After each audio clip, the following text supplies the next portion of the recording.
Hey everyone, how's it going? Octopus here and welcome back to evercrisis. We're going to be talking about the Japanese live stream that Square Enix did on Final Fantasy VII evercrisis. It's going to recap pretty much all of it. Mono-chan, one of my viewers in the community, has done the full translation for me. They were watching it live, took screenshots, talked about it, and they just gave me a full breakdown. So I got everything for you guys in as much detail as possible without it all being translated from Square themselves.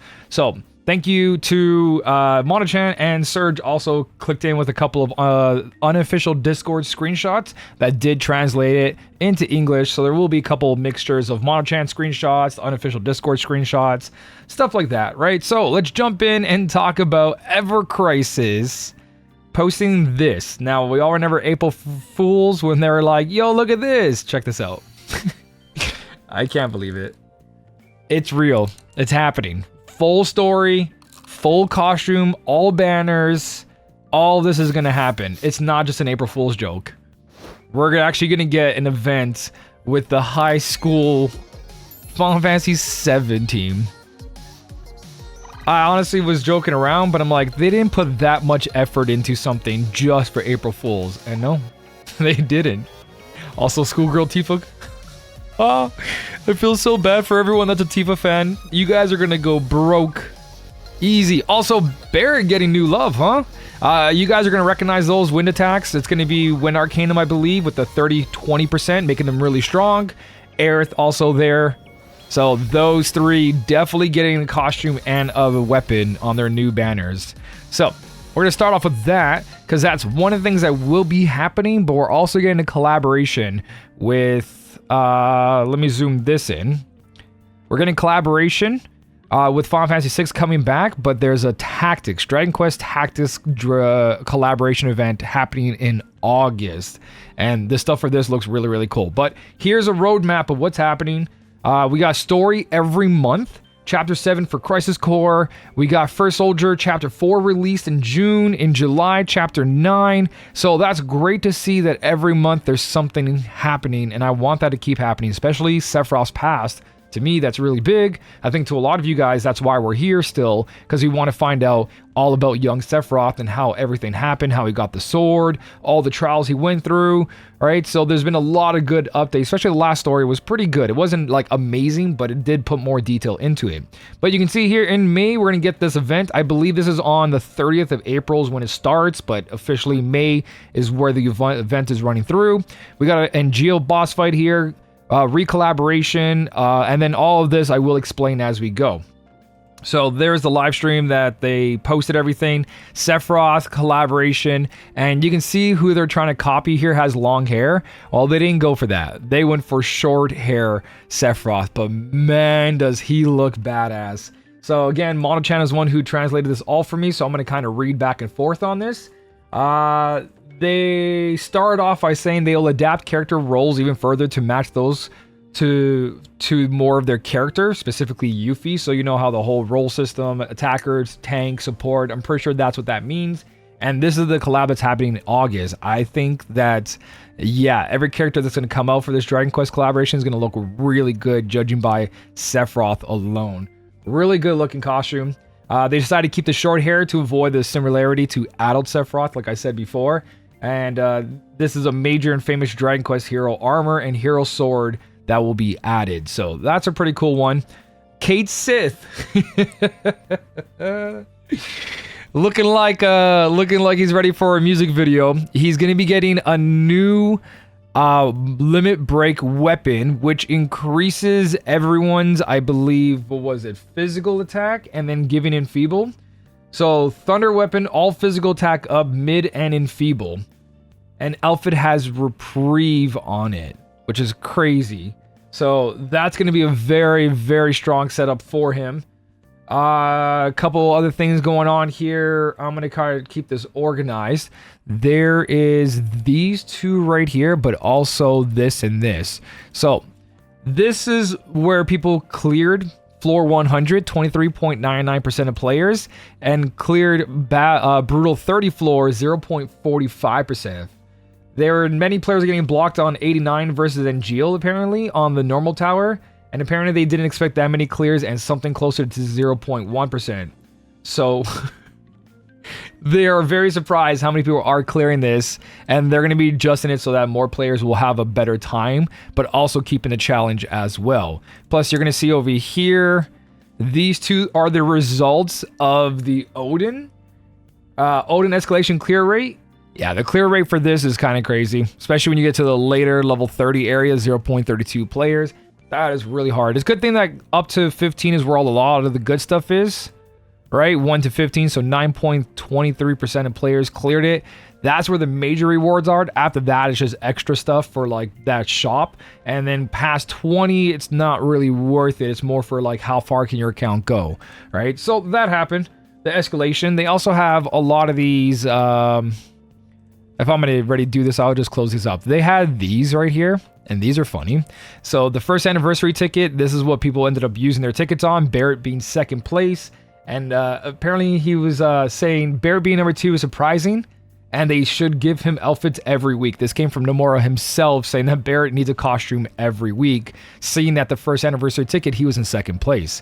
But Cloud there being first, Barrett beating Tifa at third, another Tifa fourth, and Cloud at fifth. So that's what people ended up choosing for those. And then this one is weapon part exchange ticket usage. Right, so we've got Glenn in first, we got Earth, Lucia over here, Zach for third, Tifa for fourth, and fifth place going to Kimura Wand, Aerith, obviously. And then wallpapers being used. Technically, this is actually really funny. This is one of my wallpapers. It being first makes a lot of sense. I don't see why you would use anything else, because that is honestly one of the best. But this being fourth is very, very surprising. It is a cool costume, not gonna lie. Second place being Murasami Cloud, Tifa again, and another Cloud. This is very surprising to me because there's a lot of other costumes that look really good in wallpapers, but that's the top 5 for that. So, with that out of the way, let's jump into what's coming up next. I'm a little bit all over the place here, but we covered the majority of all that. Kate Sith, Limit Break, Gotcha, Thunder Weapon. We already talked about that, so we'll close that up. This one is from June. The Final Fantasy VI collaboration returns, and a Crash Angel will be happening. Kefka will be an escalation boss. So they are going to be rerunning this, and Kefka is going to be doing what Odin is right now, and Tom Berry is at the moment.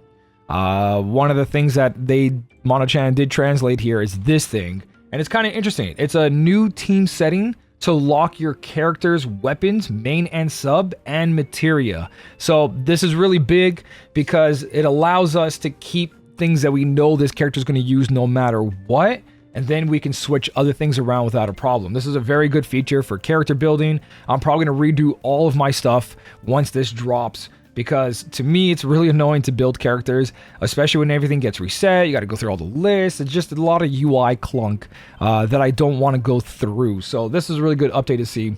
Again, translation, we'll see exactly what it is in-game, but it looks like you'll be able to lock characters, weapons, main and sub, and materia. And then we got July summer event coming up. We've got Zach's costume over here. And we have in Jill, Buzzsaw Booyah. Is that the translation, Mono-chan? Okay. And apparently they talked about a third costume, but they can't share any more details about it.